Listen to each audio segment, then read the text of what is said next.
I have here the transcript of the hearing in Congress.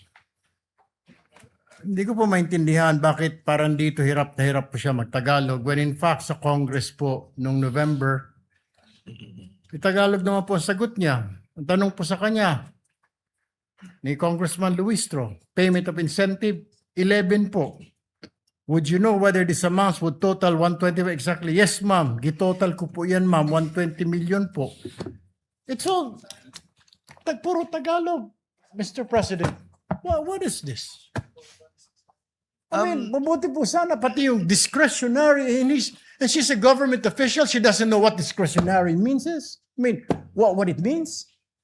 Dito po, puro sumasagot naman po siya. English, Tagalog. Yes po. Are you aware? Opo. O may authority, special disbursing officer. Kasi po, wala akong alam kung paano po i-implement ang mga confidential. Mr. President, tama na po itong panluloko sa atin. Please, Mr. President, compel this witness to talk in Tagalog. Kahit po yung mga Bisaya po nakaintindi ng Tagalog, nakakasalita ng Tagalog, ano tayo sa ibang bansa? Ano tayo, mga Hapon, mga Chinese? I know, Miss Witness, you can understand Tagalog, you can speak Tagalog dahil nandito po ito. Ilang pahina po ito.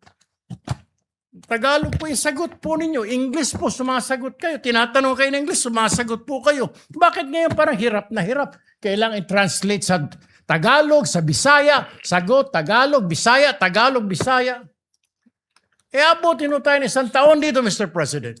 Ito po yun. Sumagot naman po siya. Alam nga ba naman, lulukuhin tayo ng nagtatranscribe po nito. Sagot po yan. Kasi po, nagbabase lang po ako sa ibinigay ni Sir La Chica ng mga ibinalik niya sa akin. Miss Acosta, kindly answer the question. Piatos po ang sinabi ko, ma'am, na apelido.